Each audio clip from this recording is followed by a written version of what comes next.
क्रांति की शुरुआत जो है वो दूसरों से उम्मीद रखकर नहीं होती है। क्रांति की शुरुआत होती है खुद क्रांति बनने से।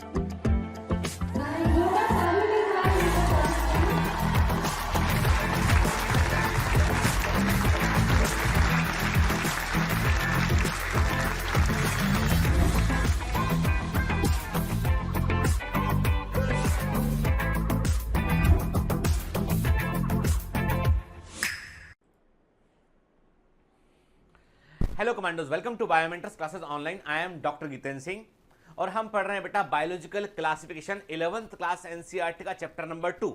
बाद में क्यों पढ़ रहे हैं? मैंने पिछली क्लास में भी आपसे कहा था कि इस चैप्टर में कई कॉन्सेप्ट ऐसे हैं जो आगे के होते हैं, जो हमें पहले बेसिक बायोलॉजी पता होगी तो हम इस चैप्टर को ठीक से समझ पाएंगे। ठीक है, पिछली क्लास में हमने बात की थी बेटा फंजाई के ऊपर। हमने देखा था फंजाई क्या होता है। तो एक काम करते हैं, हम फंजाई में आज थोड़ा आगे बढ़ेंगे और उसे कंप्लीट करने की कोशिश करेंगे, लेकिन उसके पहले मैं आपसे कुछ क्वेश्चन करूंगा जिन प्रश्नों के आपको उत्तर करने पड़ेंगे। हाँ, कमेंट में मुझे आंसर लिख भेजिएगा बेटा, ताकि मुझे मालूम चले कि मेरे कमांडोस कितना पढ़ रहे हैं। तो क्वेश्चन ये है, पहला क्वेश्चन आपसे ये है कि बताइए मुझे कि what is the meaning of rhizomorph. Rhizomorph का मतलब क्या होता है ये बताइए मुझे। बताइए मुझे what is the meaning of sclerotia. Sclerotia क्या होता है? बताइए मुझे कि what is the meaning of mycelium. Mycelium क्या होता है? क्लियर? ठीक है, बताइए मुझे बेटा कि what is the meaning of pseudomycelium. Pseudomycelium किसमें देखने मिलता है और इसका मतलब क्या होता है? के छोटे छोटे से प्रश्न जो बार बार आपसे करता हूं मैं कि राइजोमॉर्फ क्या होता है, स्क्लेरोसिया क्या होता है, माइसीलियम क्या होता है, स्यूडोमाइसीलियम क्या होता है, आप मुझे बताएंगे। ठीक है, क्लियर? चलिए, तो आज बेटा हम बड़ी इंपॉर्टेंट बात करेंगे हम हेटेरोथैलेज्म के ऊपर। याद है आपको पिछली क्लास में हमने देखा था कि फंजाई में जो है वो स्पोर किस तरह के बनते हैं। तो हमने जो है वो बात किया था एस्कोस्पोर के बारे में, हमने बात किया था बेसिडियोस्पोर के बारे में, हमने बात किया था जाइगोस्पोर के बारे में, फिर हमने कोनिडियोस्पोर क्या होते हैं, स्पोरेंजियोस्पोर क्या होते हैं, इनको भी देखा था हमने। याद है ना आपको? तो हमने देखा था बेटा कि फंजाई का क्लासिफिकेशन का आधार भी देखा था हमने कि जो है वो किस प्रकार से फंजाई को हम क्लासिफाई करते हैं, स्पोर के आधार पे, माइसीलियम के आधार पर, ठीक है ना, फूड हैबिट के आधार पर। तो हमने कई सारे क्राइटेरिया वहां पर इस्तेमाल किए थे, लेकिन सबसे इंपॉर्टेंट क्राइटेरिया होता है on the basis of spores, क्योंकि नाम ही उसके अकॉर्डिंग दे रखा है। बेसिडियोमाइसिटिस में बेसिडियोस्पोर बनता है, एस्कोमाइसिटिस में एस्कोस्पोर बनता है, ठीक है ना बेटा, और जाइगोमाइसिटिस में जाइगोस्पोर बनता है। क्लियर? चलिए फिर अच्छा एक बात और बताइए मुझे कि किन फंजाई को हम फंजाई इम्परफेक्टी कहते हैं? आप बताएंगे किन फंजाई को हम फंजाई इम्परफेक्टी कहते हैं या इम्परफेक्ट फंजाई कहते हैं, और एक परफेक्ट फंजाई में क्या कैरेक्टरिस्टिक होता है? What is the difference between imperfect fungi and the perfect fungi? आप मुझे बताएंगे, मैं नहीं बताऊंगा। क्लियर? चलिए, तो आज बात करेंगे बड़े इंपॉर्टेंट इशू पर, वो है हेटेरोथैलेज्म इन फंजाई के।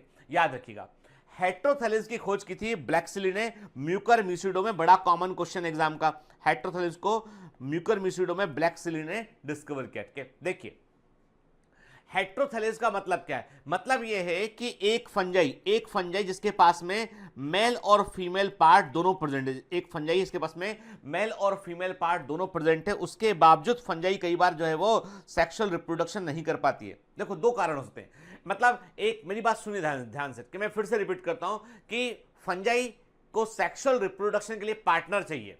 नंबर एक, फंजाई को सेक्सुअल रिप्रोडक्शन के लिए पार्टनर चाहिए। यही चीज होगी हेटेरोथैलेज्म के, मतलब दो अलग अलग थैलस मिलकर सेक्सुअल रिप्रोडक्शन करेंगे, वो है हेटेरोथैलेज्म। मतलब फंजाई को सेक्सुअल रिप्रोडक्शन के लिए पार्टनर की रिक्वायरमेंट है। ये हो गया हेटेरोथैलेज्म के। अब दो संभावनाएं, नंबर एक ये है कि एक फंजाई के पास में केवल मेल ऑर्गन हो और दूसरी फंजाई के पास में केवल फीमेल पार्ट हो, तो जाहिर सी बात है कि पार्टनर की रिक्वायरमेंट होगी, है ना। मेल फीमेल को जो है वो गैमेट को फ्यूज करेगा, फर्टिलाइज करेगा। मतलब सिंपल सी बात है कि एक तो पॉसिबिलिटी ये है कि फंजाई के पास में केवल एक ही सेक्स ऑर्गन हो, फंजाई या तो मेल हो या फीमेल हो। मतलब फंजाई कैसी हो? फंजाई बेटा डायोसिस हो। डायोसिस का मतलब यह है कि दो सेक्सुअल रिप्रोडक्शन के लिए दो की जरूरत पड़ेगी, एक और एक पार्टनर चाहिए पड़ेगा उसको। क्लियर? तो ये तो हो गया मॉर्फोलॉजिकल हेटेरोथैलेज्म कि मतलब उनके शेप में ही फर्क है, एक मेल एक फीमेल है, तो ये हो गया मॉर्फोलॉजिकल हेटेरोथैलेज्म हो गया। सबसे मजे की बात क्या है? वो है कि म्यूकर में आपको फिजियोलॉजिकल हेटेरोथैलेज्म देखने मिलता है। पहले सुन लो कॉन्सेप्ट, फिर पढ़ेंगे क्या लिखा है। मुझे मालूम है पीछे का पढ़ने का बहुत मन करता रहता है, पहले मेरी बात सुन लो फिर पढ़ना है। मैंने क्या कहा आपसे, मैंने कहा कि म्यूकर में होता है फिजियोलॉजिकल हेटेरोथैलेज्म। इसका मतलब क्या, इसका मतलब यह है कि एक म्यूकर के पास में मेल ऑर्गन भी प्रेजेंट है, ठीक है, फीमेल ऑर्गन भी प्रेजेंट है, लेकिन तब भी मेल फीमेल को फर्टिलाइज नहीं कर पा रहा है। जबकि उसको जब पार्टनर मिलता है, दूसरा पार्टनर मिला उसको, इसके पास भी मेल है, इसके पास भी फीमेल है, इसका मेल भी इसके फीमेल को फर्टिलाइज नहीं कर पा रहा, लेकिन ये वाला मेल इस फीमेल को फर्टिलाइज कर देगा, ये वाला मेल इस फीमेल गैमेट को फर्टिलाइज कर देगा। मतलब दो थैलस हैं, दोनों थैलस के पास मेल और फीमेल प्रेजेंट है, लेकिन वो अपने आप को फर्टिलाइज नहीं कर पा रहा है। फर्टिलाइजेशन के लिए इसको क्रॉस फर्टिलाइजेशन करना पड़ता है, दूसरे गैमेट की रिक्वायरमेंट होती है। ऐसा क्यों होता है? ऐसा इसलिए होता है कि सेक्सुअल रिप्रोडक्शन का पर्पस होता है जेनेटिक रिकॉम्बिनेशन का बनना। सेक्सुअल रिप्रोडक्शन हमेशा जो है वो उन दो गैमेट के बीच में होता है जो जेनेटिकली डिसिमिलर होते हैं। यदि कोई दो गैमेट बिल्कुल आइडेंटिकल जेनेटिकली डिसिमिलर हैं, तो वहां पर सेक्सुअल रिप्रोडक्शन हो सकता है कि इनहिबिट हो जाए, यहां पे ना हो वो के। इसीलिए फंजाई में क्या होता है, जिस फंजाई का थैलस एक स्पोर से पूरा डिवाइड होने पर माइसिलियम बनी होती है, हाइफी बनी होती है, थैलस बना होता है, तो उसकी हर सेल में सेम जेनेटिक कंपोजिशन होता है। जब सेम जेनेटिक कंपोजिशन होगा तो वहां पर माइटोसिस तो हो जाएगा पर म्यूसिस नहीं होगा। तो गैमेट फॉर्मेशन जो है वो, और म्यूसिस मान लो म्यूसिस भी हो गया तो प्रॉब्लम ये है कि वो गैमेट फ्यूज नहीं करेगा, क्योंकि जो है वो जेनेटिकली इनकॉम्पेटिबल है। वो जेनेटिकली इनकॉम्पेटिबल का मतलब ये हुआ कि जो गैमेट मेल और फीमेल गैमेट जेनेटिक कंपोजिशन में बिल्कुल एक जैसे होते हैं, फंजाई के अंदर जेनेटिक कंपोजिशन में एक जैसे होते हैं, वे फर्टिलाइज नहीं करते हैं। तो इसका मतलब यह हुआ कि एक थैलस में जो जेनेटिक कंपोजिशन मेल गैमेट का है वही फीमेल गैमेट का है, जो मेल ऑर्गन का वही फीमेल ऑर्गन का है। तो इसका मतलब यह हुआ कि वो फंजाई अपने आप को फर्टिलाइज नहीं कर पा रही है। दूसरी फंजाई आती है, उसका कंपोजिशन थोड़ा डिफरेंट है, लेकिन उसका मेल उसके फीमेल के समान है, तो वो भी अपने आप को फर्टिलाइज नहीं कर पा रही है। लेकिन इसका मेल उसके फीमेल को फर्टिलाइज कर सकता है, और दूसरी फंजाई का मेल पहली वाली फंजाई के फीमेल को फर्टिलाइज कर सकता है, फीमेल पार्ट को फर्टिलाइज कर सकता है, गैमेट को फर्टिलाइज कर सकता है। क्लियर? ये हो गया फिजियोलॉजिकल हेटेरोथैलेज्म। देख, ब्लैक्सली ने फर्स्ट टाइम हेटेरोथैलेज्म को म्यूकर म्यूसिडोम में देखा। बड़ा कॉमन क्वेश्चन एग्जाम का। व्हाइट हाउस ने बताया कि हेटेरोथैलेज्म दो प्रकार के होते हैं, मॉर्फोलॉजिकल हेटेरोथैलेज्म और फिजियोलॉजिकल हेटेरोथैलेज्म। क्या? देखो बेटा, मॉर्फोलॉजिकल हेटेरोथैलेज्म में मेल और फीमेल सेक्स ऑर्गन जो है वो अलग अलग थैलस पर लोकेटेड होंगे, और ऐसी प्रजातियां होंगी डायोसिस होंगी के यूनिसेक्सुअल होंगी, एक लिंगी होंगी, डायोसिस होंगी। क्लियर? ठीक है। जब बात करते हैं हम फिजियोलॉजिकल हेटेरोथैलेज्म की बात करते हैं, when male and female sex organ are located on the same thallus, एक ही थैलस पर मेल और फीमेल सेक्स ऑर्गन दोनों पाए जाते हैं, but unable to perform sexual reproduction, पर वो लैंगिक प्रजनन नहीं कर पाते हैं ड्यू टू जेनेटिक इनकॉम्पेटिबिलिटी। ऐसा आनुवांशिक असंगतता के कारण होता है। इनकॉम्पिटिबिलिटी मतलब है कि वो संगत नहीं है, असंगत है वोट के, तो जेनेटिक इनकॉम्पिटिबिलिटी के कारण जो है वो फ्यूज नहीं कर पाते हैं, अनुवांशिक असंगतता के कारण फ्यूज नहीं कर पाते हैं। तो ऐसे हेटेरोथैलेज्म को हम फिजियोलॉजिकल कहते हैं। क्लियर? ठीक है। सच फॉर्म्स आर सेल्फ स्टाइल, ऐसे फॉर्म खुद प्रजनन नहीं कर पाते हैं, उन्हें जेनेटिकली डिफरेंट न्यूक्लियाई की requirement, they need genetically different nuclei, IMP के, इन्हें जेनेटिकली डिफरेंट न्यूक्लियाई की रिक्वायरमेंट होती है। और ऐसे न्यूक्लियाई एक ही थैलस में दोनों सेक्स ऑर्गन में एब्सेंट होते हैं। कारण ये होता है कि वो एक सिंगल स्पोर के डिवाइड करने पर पूरा थैलस बना होता है। ठीक है। तो ऐसे न्यूक्लियाई जो है वो एक सेम थैलस में दोनों सेक्स ऑर्गन में नहीं होते हैं। ठीक है।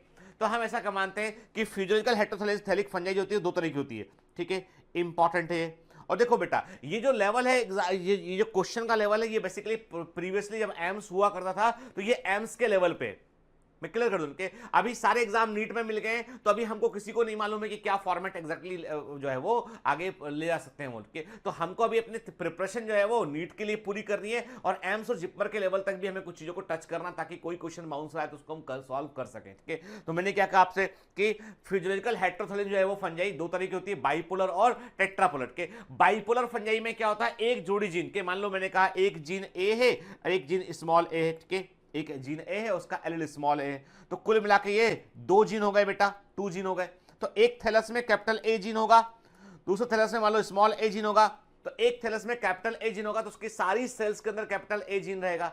दूसरे थैलस में स्मॉल ए जीन होगा तो उसके सारे थैलस में स्मॉल ए जीन रहेगा। तो मतलब मेल गैमेट कैपिटल ए है, फीमेल गैमेट कैपिटल ए है, इसका मेल गैमेट, इसका मैं दूसरा थैलस है बेटा, एक थैलस नंबर 1 ये हो गया, थैलस 1 के और थैलस 2, ठीक है। दूसरा जो थैलस उसमें मेल गेमिट स्मॉल ए, फीमेल गेमिट स्मॉल ए। तो क्या हो रहा है कि जो एक समान गेमिट है वो एक दूसरे को फर्टिलाइज नहीं कर रहे हैं, जो एक समान गेमिट है वो एक दूसरे को फर्टिलाइज नहीं करेंगे। तो क्या होगा बेटा कि ये कैपिटल ए इसके स्मॉल ए को फर्टिलाइज करेगा, इसका स्मॉल ए इसके कैपिटल ए को फर्टिलाइज कर सकता है। मतलब ये कि कैपिटल ए स्मॉल ए को फर्टिलाइज कर सकता है, स्मॉल ए वाला गेमिट कैपिटल ए वाले गेमिट को फर्टिलाइज कर सकता है, लेकिन दो कैपिटल ए एक दूसरे को फर्टिलाइज नहीं करेंगे, दो स्मॉल ए एक दूसरे को फर्टिलाइज नहीं करेंगे, क्योंकि वो जेनेटिकली सिमिलर न्यूक्लियाई हैं। तो यहां पर जेनेटिकली डिसिमिलर न्यूक्लियाई चाहिए पड़ते हैं, ठीक है। तो जब जो है दो एक जीन और उसका एलिल कुल मिला के हो गए वो दो जीन, दो एलिल हो गए। जब दो एलिल कंट्रोल करेंगे तो उसको बाइपोलर बोलेंगे, इसको बाइपोलर फिजिकल हेटेरोथैलेस बोलेंगे। एग्जांपल इसका है म्यूकर, ठीक है।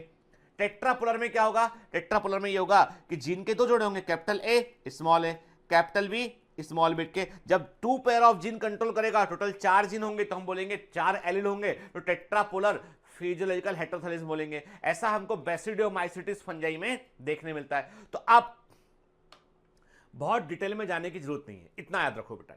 नंबर 1, फिजियोलॉजिकल हेटेरोथैलेस का मतलब यह है कि थैलस में मेल और फीमेल सेक्स ऑर्गन दोनों प्रेजेंट हैं, लेकिन तब भी वो जेनेटिकली इनकॉम्पिटिबल हैं, वो सेक्सुअल रिप्रोडक्शन नहीं कर सकते हैं क्योंकि उनमें जेनेटिकली सिमिलर न्यूक्लियाई होते हैं। तो उसको पार्टनर की रिक्वायरमेंट होगी। ये हो गया फिजियोलॉजिकल हेटेरोथैलेस। किसमें देखने मिलता है, म्यूकर में देखने मिलता है, म्यूकर म्यूसिडो में देखने मिलता है। किसने खोजा, ब्लैक सिली ने डिस्कवर किया के। और किसने तरह का होता है, दो तरह का होता है, बाइपोलर और टेट्रापोलर, इतना याद रखना। टेट्रापोलर फिजियोलॉजिकल हेटेरोथैलेस कहां देखने मिलता है, बेसिडोमाइसिटिस में, और बाइपोलर फिजियोलॉजिकल हेटेरोथैलेस कहां देखने मिलता है, म्यूकर के अंदर देखने मिलता है। क्लियर, ठीक है। चलिए, तो इंपॉर्टेंट नोट निकाल लिया यहां से हमने कहा कि म्यूकर जो है वो फिजियोलॉजिकल बाइपोलर हेटेरोथैलेस को शो करता है, ठीक है। याद रखिएगा, फंजाई जो होती है, फंजाई में एक हाइफी दूसरी हाइफी को अट्रैक्ट करती है। आपको याद होगा मैंने आपको बताया था गैमीटेंजियल कॉपुलेशन, मैंने आपसे कहा था कि म्यूकर और राइजोपस में जब प्लाज्मोगेमी होती है तो दो गैमीट फ्यूज नहीं करते हैं, बल्कि दो गैमीटेंजिया फ्यूज करती हैं। उसे क्या कहा था बेटा, उसे हमने कहा था गैमीटेंजियल कॉपुलेशन कहा था उसको हमने के। तो होता क्या है कि गैमीटेंजिया एक दूसरे को अट्रैक्ट करने के लिए कुछ केमिकल्स रिलीज करती हैं, और वो केमिकल होते हैं हार्मोन्स। तो उन हार्मोन को आइडेंटिफाई किया गया। तो मालूम चला हमें कि फंजाई में सेक्सुअल रिप्रोडक्शन में hormones play very important role. तो हम बोलते हैं there is hormonal control of sexual reproduction in fungi के। फंजाई में सेक्सुअल रिप्रोडक्शन में हार्मोन बड़ी महत्वपूर्ण भूमिका निभाते हैं, और वर्गेफ ने इसको फर्स्ट टाइम बताया था, और उन्होंने बताया कि राइजोपस में यह हार्मोन होता है ट्राइस्पोरिक एसिड, ठीक है। ये जिपमर में बेटा पूछा गया था, एम्स में पूछा गया था, ठीक है। तो ये एक इंपॉर्टेंट पॉइंट है, दिमाग में रखना है हमको, ठीक है। क्लियर।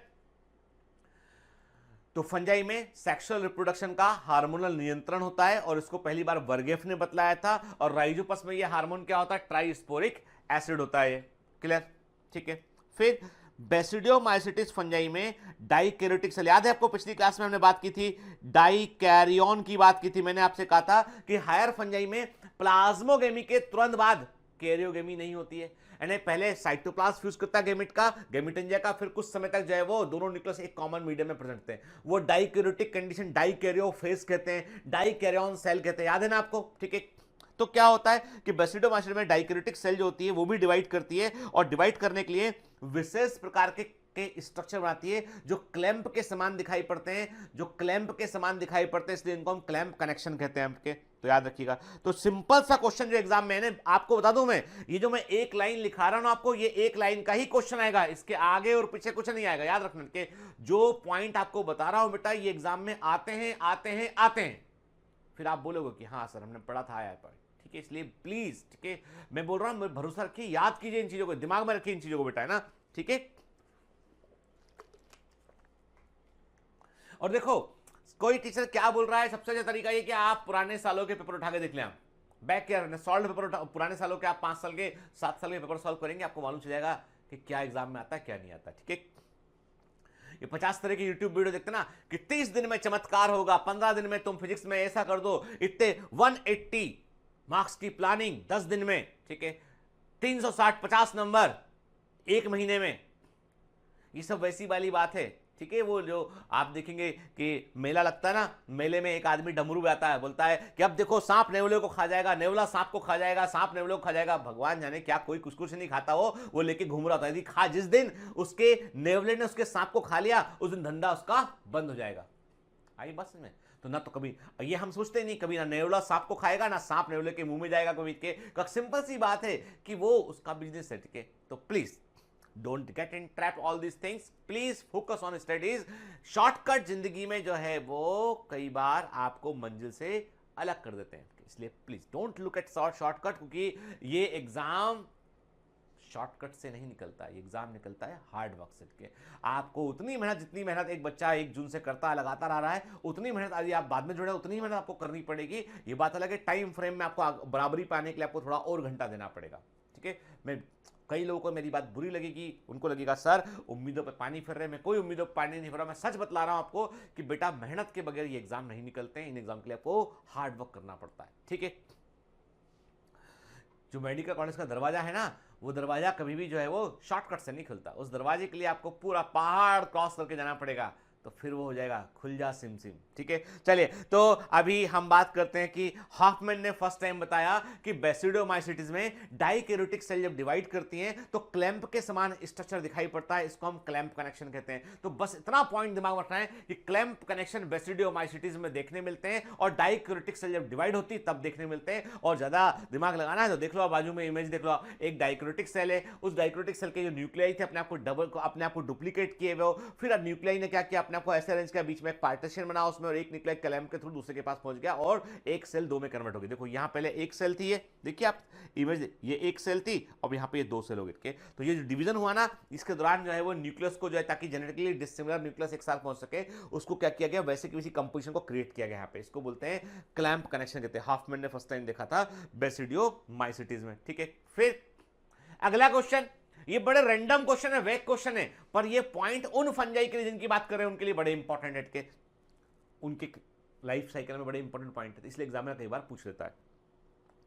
क्रोजियर फॉर्मेशन ये एस्कोमाइसिटिस में देखने मिलता है और ये एस्कस के निर्माण कैसे होता है। एस्कस क्या होता है, वो थैली होती है जिसके अंदर एस्कोस्पोर बनते हैं, और ये थैली क्या होती है एक्चुअली, जो एस्कस मदर सेल होती है, जो जाइगोट होता है, एस्कोमाइसिटिस में जाइगोट को ही हम एस्कस मदर सेल कहते हैं, उसके अंदर होता है म्यूसिस और उससे क्या बनते हैं, एस्कोस्पोर बनते हैं बेटा, है ना, ठीक है। तो जो जाइगोट की जो वॉल होती है वही एस्कस वॉल बन जाती है, ठीक है। तो एस्कस के फॉर्मेशन के समय क्या होता है, आपको क्रोजियर फॉर्मेशन देखने मिलते हैं।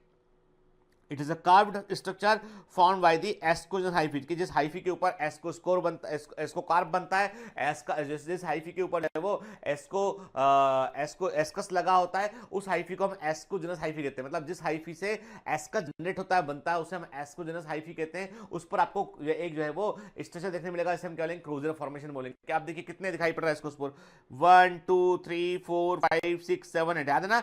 एक बार में जो एस्कोमाइसिटिस में 8 एस्कोस्पोर बनते हैं, 8 एस्कोस्पोर बनते हैं। और कैसे बनते हैं, एक होता है मियोसिस और इसके बाद एक होता है माइटोसिस के। तो एक बार में एस्कोमाइसिटिस में 8 एस्कोस्पोर बनते हैं। आपको बता दूं मैं, एक एस्कोमाइसिटिस ऐसी होती है, एक एस्कोमाइसिटिस ऐसा होता है जिसमें केवल 4 एस्कोस्पोर बनते हैं, उसका नाम है ईस्ट। ईस्ट एस्कोमाइसिटिस, इसके अंदर जो है वो 4 ही एस्कोस्पोर बनते हैं, बाकी सभी एस्कोमाइसिटिस में एक बार में 8 एस्कोस्पोर बनते हैं, ठीक है, क्लियर। तो जब एस्कस का फॉर्मेशन होता है तो हाइफी आगे थोड़ा झुक जाती है और एक जो है वो कर्व स्ट्रक्चर आती है, उसको हम क्रोजियर कहते हैं, उसे क्रोजियर फॉर्मेशन है, क्रोजियर कहते हैं उसे हम, ठीक है, याद रखिएगा इसको। अब इमेज में क्या दिखाई पड़ रहा है आपको, इमेज में दिखाई पड़ रहा है ब्रेड। ब्रेड के ऊपर आप देखिए कि आप देखें कि फंगस लग चुका है उसमें, आपको साफ साफ दिखाई पड़ रहा है ये कि यहां पर फंगस इन्फेक्शन हो चुका है यहाँ पे, ये देखिए फंगस दिखाई पड़ रहा है आपको, ठीक है। ये होता है बेसिकली ब्रेड मोल्ड, ठीक है, इसको ब्रेड मोल्ड ऐसे भी दोनों तरह की स्पेलिंग लिखी होती है ब्रेड मोल्ड के।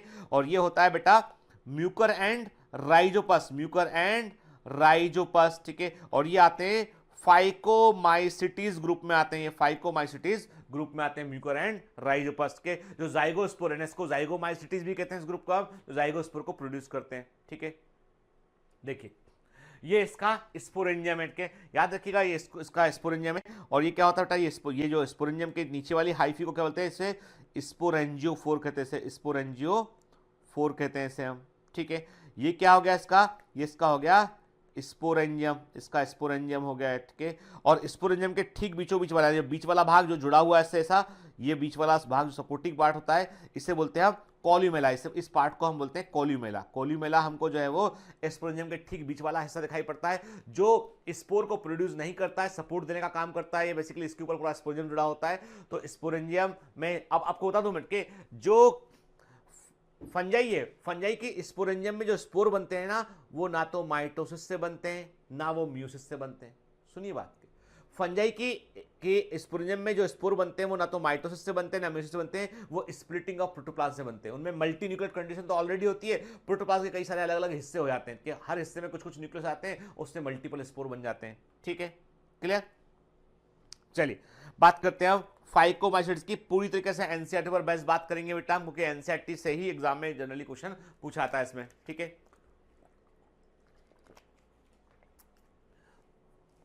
members of phycomycetes found in aquatic habitat and on decaying wood in moist and damp places or as an obligate parasite on plant के मतलब फाइकोमाइसीट्स के कुछ मेंबर ऐसे होते हैं जो पौधों पर परजीवी होते हैं, ऑब्लिगेट पैरासाइट होते हैं। ऑब्लिगेट पैरासाइट का मतलब है कि वो लिविंग होस्ट के बगैर सर्वाइव नहीं कर पाते हैं। कि कुछ ऐसे होते हैं फाइकोमाइसीट मेंबर जो कि लकड़ी पर, वुड पे ग्रो करते हैं, लकड़ी को डिकम्पोज करने में रोल प्ले करते हैं, मतलब डिकम्पोजर भी होते हैं इसमें के। और प्रेफरेबली ये एक्वाटिक हैबिटेट में भी आपको देखने मिलते हैं। इनकी माइसिलियम के ऊपर एग्जाम में क्वेश्चन पूछाता है कि माइसिलियम जो होती है वो कैसी होती है, वो एसेप्टेड और सिनोसिटिक, मतलब इनकी जो हाइफी होगी उसमें सेप्टा नहीं होंगे, उसमें मल्टी न्यूक्लियेट कंडीशन आपको देखने मिलेगा। माइसिलियम एसेप्टेड और सिनोसिटिक होती है।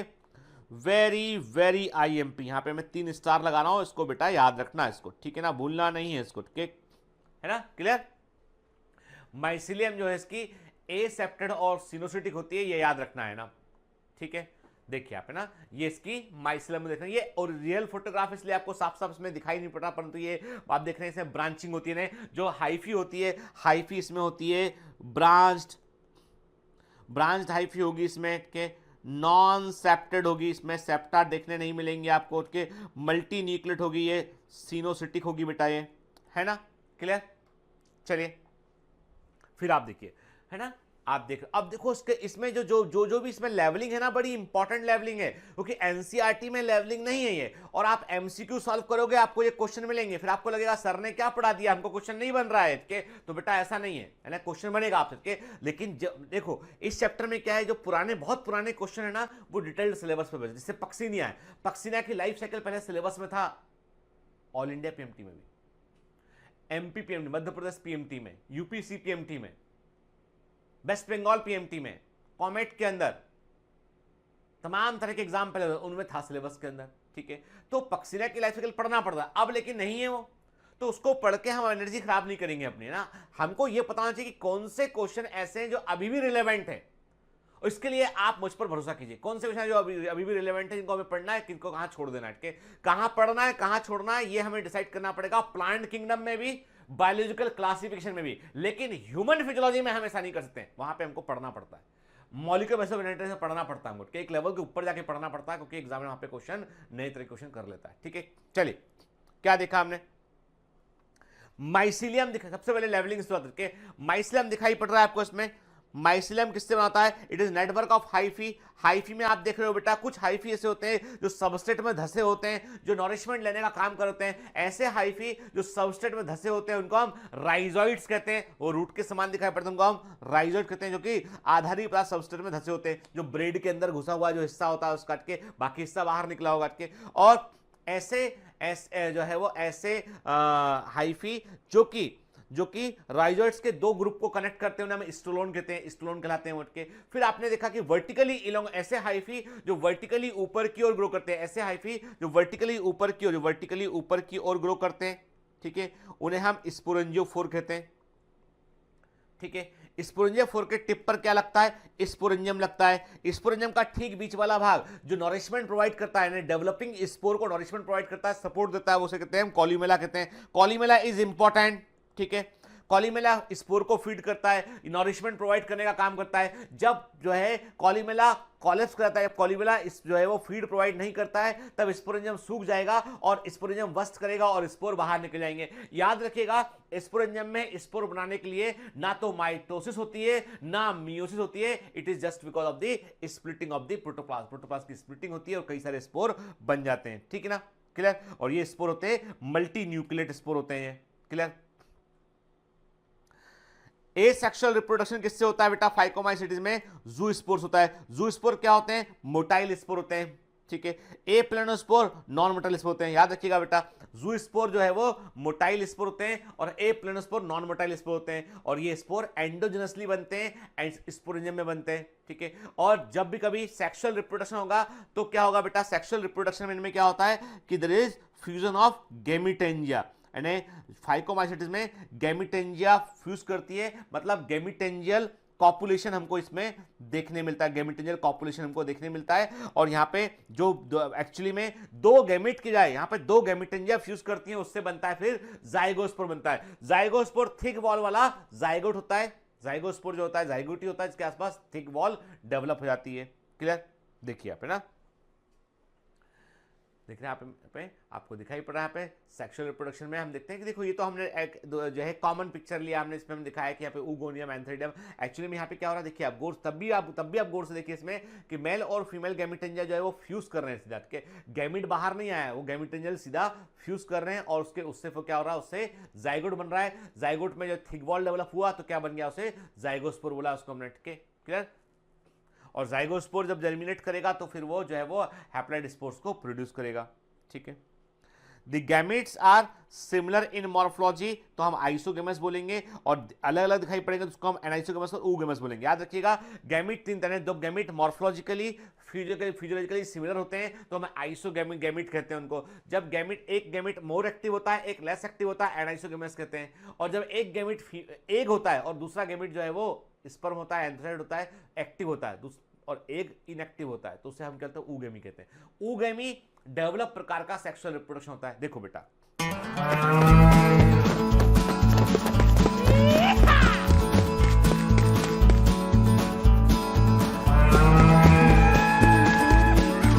Hi, sorry to disturb you in between lecture, but it's important to inform you. You should download Biomentors app from Google Play Store. We need your support, so please take subscription to become an official commando of Biomentors. Bye bye. Continue your lecture. ये क्या कहलाएगा, इसे हम isogamous करेंगे। ऐसे sexual reproduction को isogamous बोलेंगे, इसे हम आइसोगेमी बोलेंगे, ठीक है। मैंने कहा आपसे male gamete, female gamete, female gamete slow activity करता है, बड़े साइज का, मेल गैमेट छोटे साइज का, मोर एक्टिविटी करता है, एनाइसोगेमी, ठीक है। फीमेल गैमेट एग है और मेल गैमेट मूव करता है, ये हो गया ऊगेमी हो गया, ठीक है। फाइकोमाइसीट्स के कॉमन एग्जांपल क्या है, म्यूकर, ठीक है, एंड राइजोपस के। याद रखिए म्यूकर को हम बोलते हैं, कॉमनली म्यूकर को हम बोलते हैं ब्लैक मोल्ड, ब्लैक मोल्ड कहते हैं, ब्लैक मोल्ड कहते हैं बेटा इसको हम, ठीक है। इसको हम ब्रेड मोल्ड भी कहते हैं, इसको हम ब्रेड मोल्ड भी कहते हैं, ठीक है। राइजोपस को भी बेटा हम ब्रेड मोल्ड कहते हैं, ठीक है। एल्बुगो इंपॉर्टेंट, वेरी वेरी इंपॉर्टेंट, मैं कह रहा हूं आपसे ये इंपॉर्टेंट है।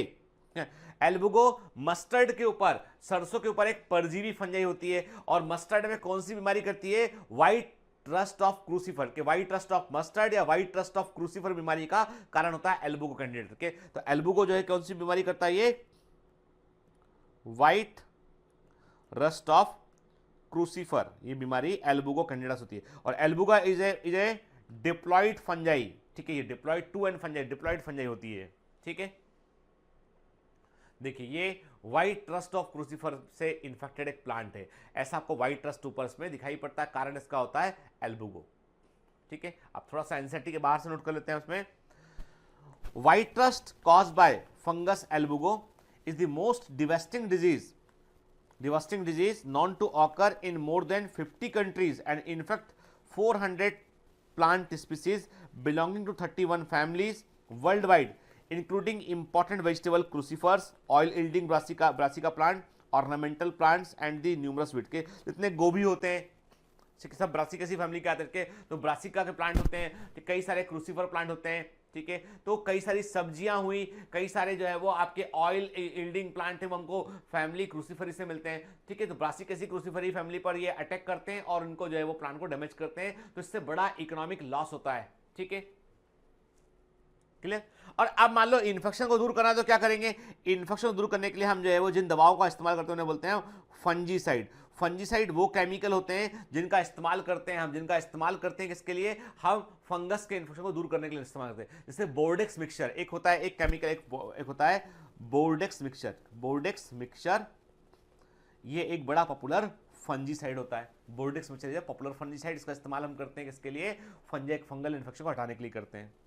ठीक है, अब बात करते हैं हम एस्कोमाइसिटिस की, जिसको हम बोलते हैं सेक्फेनाइड। एस्कस मतलब थैली, एस्का मतलब होता है थैली। तो एस्कोमाइसिटिस आप देख रहे हैं कि जितने भी आपके ईस्ट हैं, ईस्ट एस्कोमाइसिटिस में आते हैं।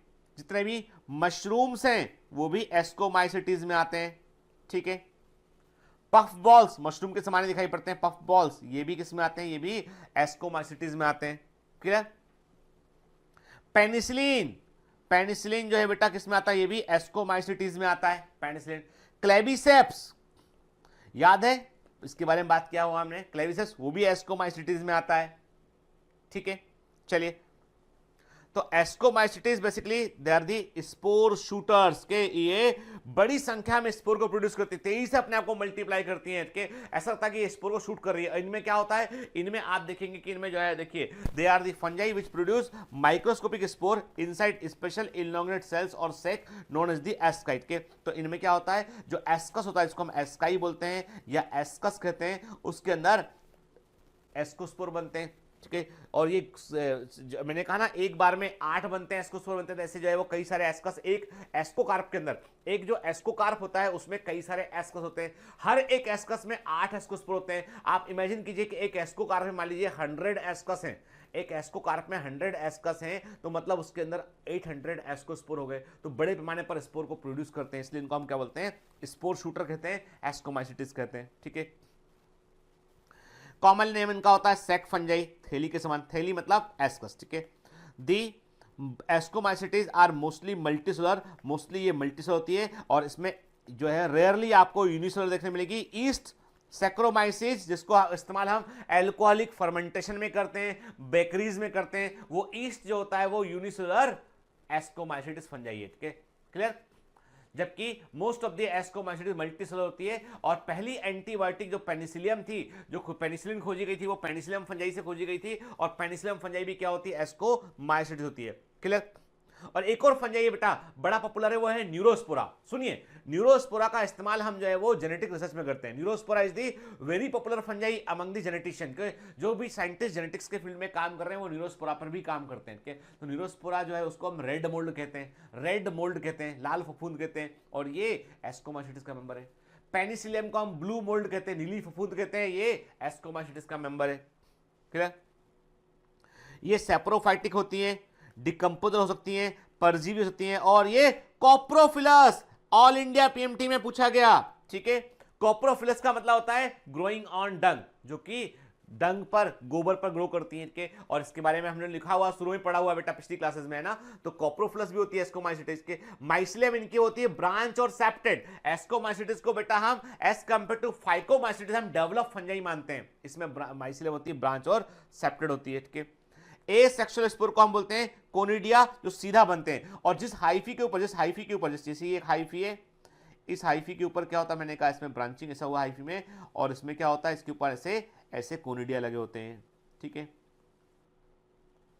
तो जिस हाइफी के ऊपर कोनिडिया लगे होते हैं उसे हम कोनिडियोफोर कहते हैं। के तो कोनिडिया एक्सोजनसली डायरेक्ट है ना, ये स्पोरेंजियम के अंदर नहीं बनते, डायरेक्ट बनते हैं हाइफी ऊपर के। तो स्पेशल माइसिलियम पर लगे होते हैं बेटा, हाँ स्पेशल माइसिलियम स्पेशल हाइफी पर लगे होते हैं, हम कोनिडियोफोर कहते हैं। Conidia on germination gives produce mycelium, conidia germinate करते हैं, माइसिलियम प्रोड्यूस करते हैं। Sexual spore are also called ascospore, sexual spore को हम एस्कोस्पोर कहते हैं, जो कि एस्कस के अंदर बनते हैं एंडोजेनसली। एस्कस को बेटा क्या बोलते हैं, हम एस्काई भी कहते हैं। क्लियर। ठीक, और जो एस्कस होते हैं वो अपने आप को अरेंज करते हैं फ्रूटिंग बॉडीज में, और फ्रूटिंग बॉडीज को एस्कोकार्प कहते हैं। और पिछली क्लास में हमने पढ़ा हुआ है कि फ्रूटिंग बॉडीज क्लिस्टोथीशियम, पैराथीशियम, याद है ना, एपोथीशियम, एस्कोस्टोमा, याद है कि नहीं आज के। तो फ्रूटिंग बॉडीज कितना तरह के होते हैं ये भी पढ़ा हुआ हमने। सेंट्रम, अच्छा बताओ सेंट्रम क्या होता है, पिछला भूलना नहीं है, पिछला भूले तो कान खींचूंगा तुम्हारे। ठीक है, पिछला भूलना नहीं बेटा, है ना। ठीक, सेंट्रम क्या होता है बताओ मेरे को, है ना। तो चलिए, तो एस्कस जो है वो डिफरेंट काइंड की फ्रूटिंग बॉडी में अरेंज करते हैं जिनको हम कॉमनली एस्कोकार्प कहते हैं। Ascocarp is the fruiting body of ascomycetes. ठीक है, एग्जांपल क्या है एस्कोमाइसिटीज के? एस्परजिलस, क्लेविसेप्स और न्यूरोस्पोरा। के याद रखिए, न्यूरोस्पोरा देखिए दिखा है एनसीईआरटी में, Neurospora used extensively in biochemical and genetic research. के न्यूरोस्पोरा को कॉमनली हम रेड मोल्ड कहते हैं, इसे ड्रोसोफिला ऑफ प्लांट किंगडम भी कहा जाता है। ठीक है, हालांकि ये प्लांट नहीं है, फंजाई है। Many members like morels, truffles are edible and considered delicacy. के ये जो सबसे महंगी फंजाई है, आप समझ लीजिए इडिबल फंजाई, जिन फंजाई को हम खाते हैं उनमें सबसे महंगी फंजाई जो होती है ना, वो फंजाई बिलोंग करती है किसको बेटा? वो बिलोंग करती है जो है वो एस्कोमाइसिटीज और बेसिडोमाइसिटीज ग्रुप को बिलोंग करती है। तो जो देखो हमें मालूम है बेसिडोमाइसिटीज में जो मशरूम है वो तो पॉपुलर है, लेकिन इसके अलावा एस्कोमाइसिटीज में जो मोरेल्स हैं और ट्रफल्स हैं ये भी इडिबल फंजाई होती है। बड़ी महंगी होती है, रेयर है इसलिए बड़ी महंगी होती है, इनको डेलिकेसी में कंसिडर किया जाता है। ठीक है, ये हम देख रहे हैं बेटा Aspergillus, this is the Aspergillus.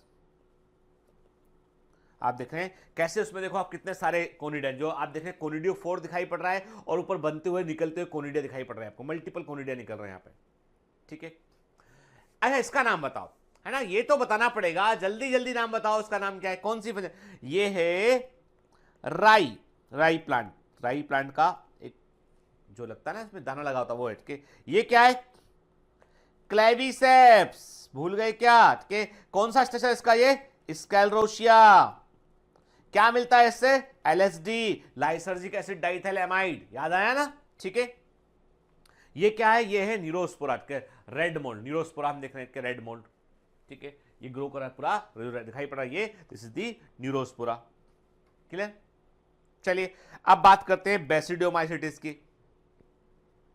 बेसिडोमाइसिटिस की खास बात क्या है? इसमें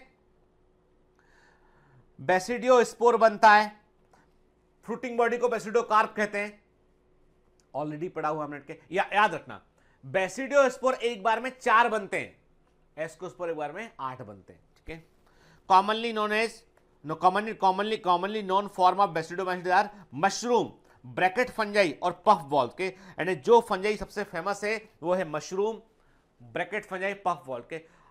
आपको पता है मशरूम बड़ा कॉमन, बटन मशरूम जिसको बोलते हैं हम के, तो वो बड़ा पॉपुलर होता है। हम देखते हैं कि जो कई सारे मशरूम इडिबल होते हैं, कुछ मशरूम ऐसे होते हैं जो इडिबल नहीं होते हैं। ठीक है, जैसे एमेनिटा एक मशरूम होता है, एमेनिटा मशरूम होता है, ये जहरीला होता है, पॉइजनस मशरूम होता है। ठीक है, ऐसा कहा जाता है कि भगवान गौतम बुद्ध जो हैं, गौतम बुद्ध की मृत्यु जो है, देखिए अब इसके बारे में कई सारी कंट्रोवर्सी है, लेकिन जो है कई सारे लिटरेचर जो अवेलेबल है, जो मैंने पढ़ा है उस लिटरेचर के अकॉर्डिंग ये है कि गौतम बुद्ध की जो डेथ हुई थी उनकी मृत्यु का कारण भी ये था कि उन्होंने पॉइजनस मशरूम को जो है खाने में परोस दिए गए थे। एक व्यापारी ने अपने घर पे जो है उनको भोजन के लिए बुलाया था और उन्होंने तमाम भिक्षुक को, उन्होंने बौद्ध भिक्षुक को उन्होंने जो है वो खाना परोसा। उसमें उन्होंने कहा कि हे बुद्ध, मैं तुम्हारे लिए जो है मशरूम लेके आया हूं अलग से और मैंने खुद पकाया है। तो प्रेम से उनको सर्व किया, जबकि उनको ऐसा कहा जाता है कि उनको आभास था कि ये ठीक नहीं है, लेकिन उन्होंने तब भी खाया उसको और बोला कि बाकी मशरूम को तुम कहीं छिपा दो, किसी और को सर्व मत करना, ठीक है, कुछ घर में भी किसी को मत देना। तो उनकी भी डेथ जो है वो किससे हुई थी? वो टॉक्सिक मशरूम को खाने से थी। मशरूम इज, अब जो लोग मशरूम खाते हैं वो सोचते हैं कि ये वेज है कि नॉन वेज है, तो एक्चुअली मशरूम इज फंजाई। ना तो ये वेज है ना नॉन वेज है, ना तो प्लांटी का मेंबर भी नहीं है, एनिमल का मेंबर भी नहीं है। Mushroom is a very good source of protein, क्या? पर मशरूम का टेस्ट हर किसी को अच्छा नहीं लगता है। कई लोग मशरूम खा पाते हैं, कई लोग मशरूम नहीं लेते हैं। चलिए तो अब वापस निकल के आते हैं, अपने मुद्दे पर पहुंच की बात करते हैं।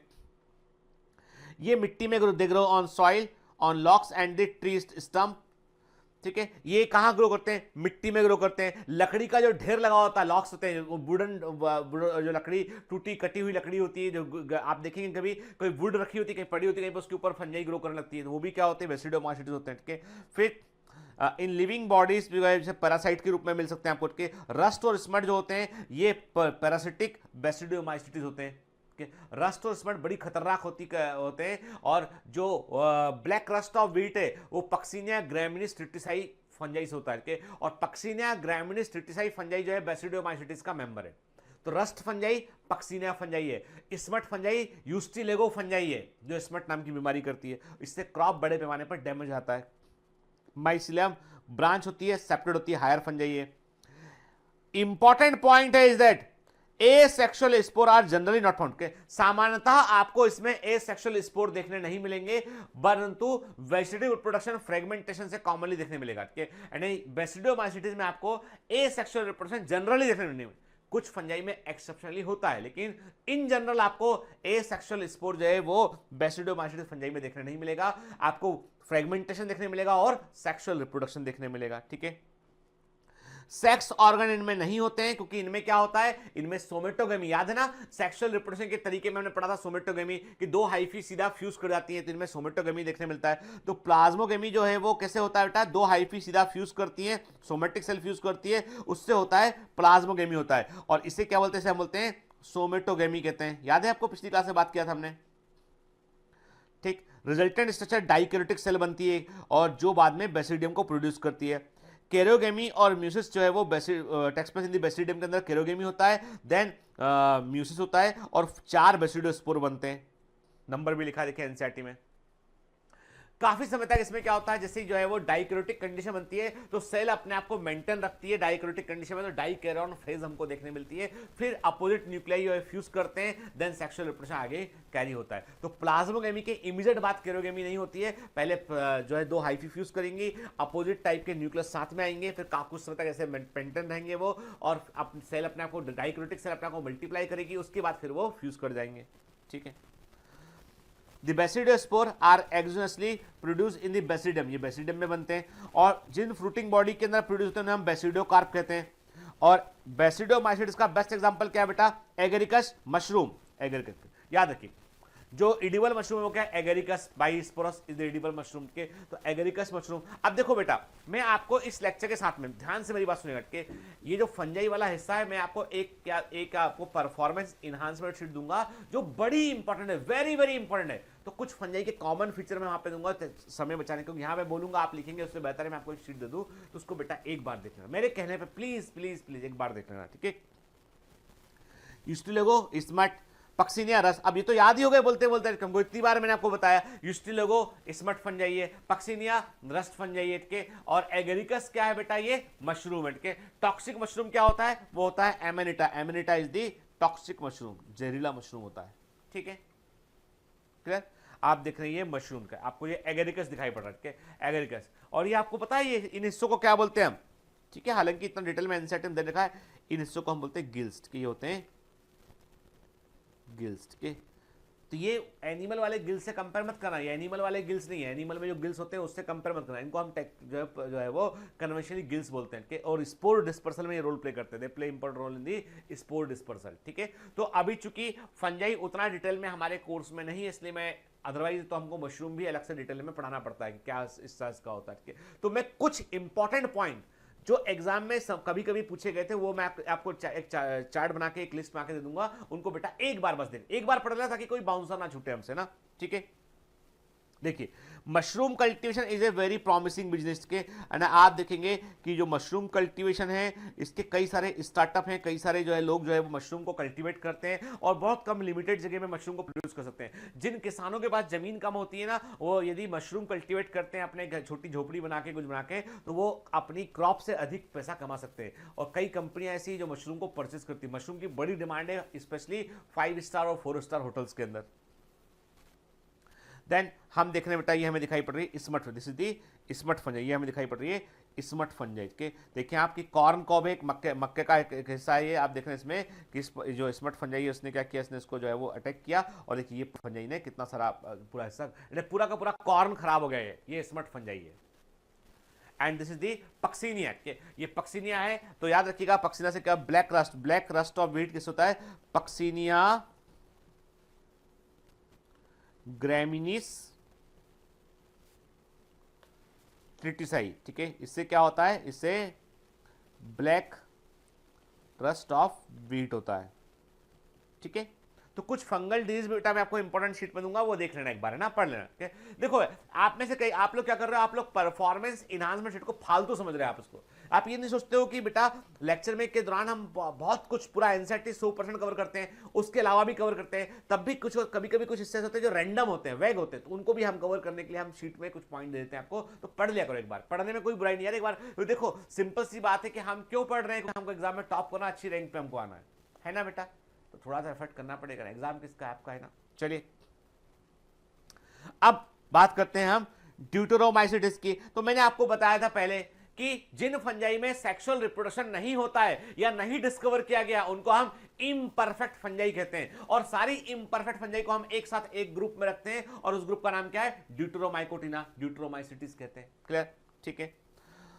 Commonly known as imperfect fungi, क्योंकि इनमें केवल एसेक्सुअल रिप्रोडक्शन वेजिटेटिव फेज देखने मिलता है और इनमें सेक्सुअल रिप्रोडक्शन नहीं होता है। मतलब जिन फंजाई में सेक्सुअल रिप्रोडक्शन नहीं होगा, नहीं डिस्कवर किया गया, उनको हम क्या बोलते हैं, उनको हम ड्यूटेरोमाइसिटिस कहते हैं। और जब हमें इनमें सेक्सुअल रिप्रोडक्शन मिल जाएगा तो इनको हम उसके रिस्पेक्टिव ग्रुप में डाल देंगे, दूसरे किसी ग्रुप में शिफ्ट कर देंगे।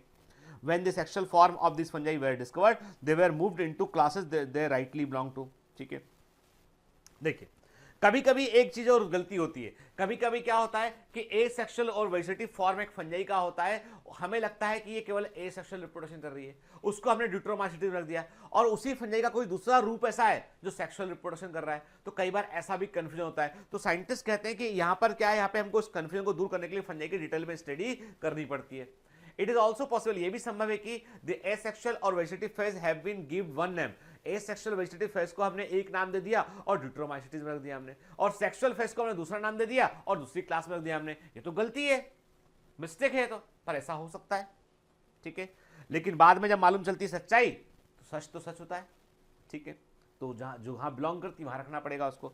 Letter when the linkage were established, the fungi were correctly identified and moved out of the deuteromycetes के। मतलब ड्यूटेरोमाइसिटिस एक ऐसा ग्रुप है जहां से फंजाई निकल के किसी दूसरे ग्रुप में शिफ्ट हो सकती है, डिपेंड करता है कि उसके बारे में सेक्सुअल रिप्रोडक्शन की जानकारी मिली या नहीं मिली, ठीक है।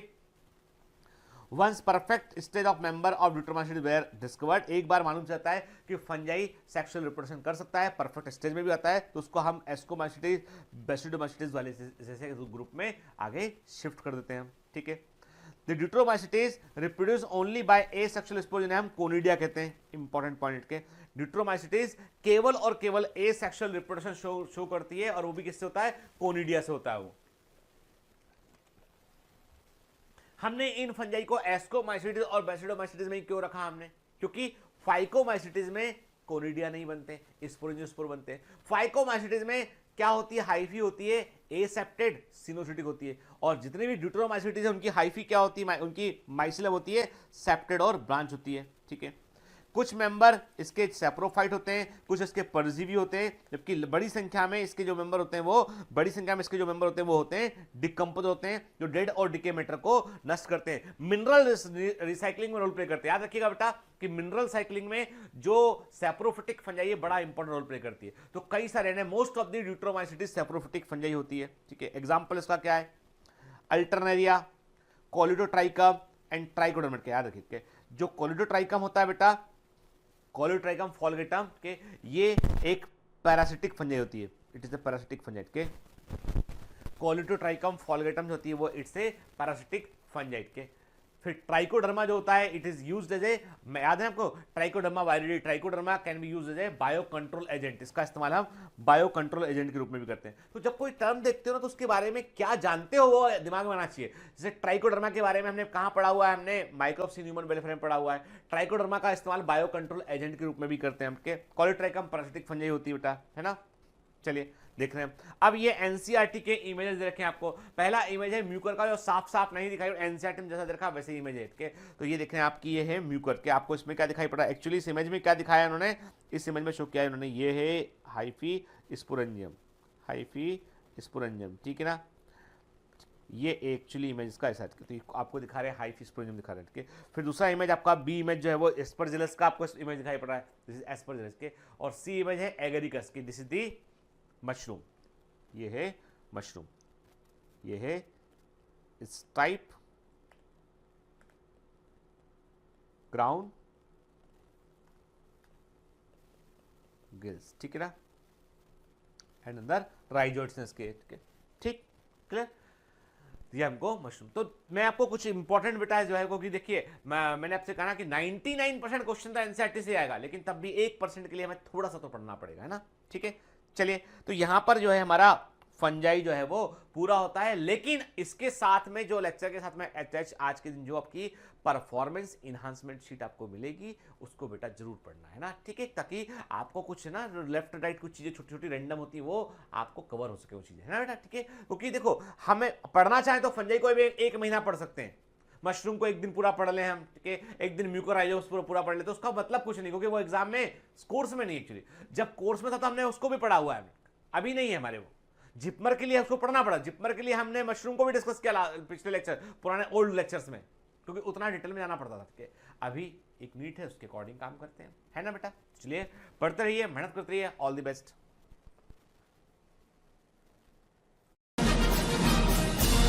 Hi. To become an official commando of Biomentors, join us at www.biomentors.online. Here you can solve daily practice papers, an online test. You can download performance enhancement sheets. You can track your progress. You can interact with other fellow commandos. Join us and prepare yourself. It's a commando training for your success. Download Biomentors online app from Google Play Store.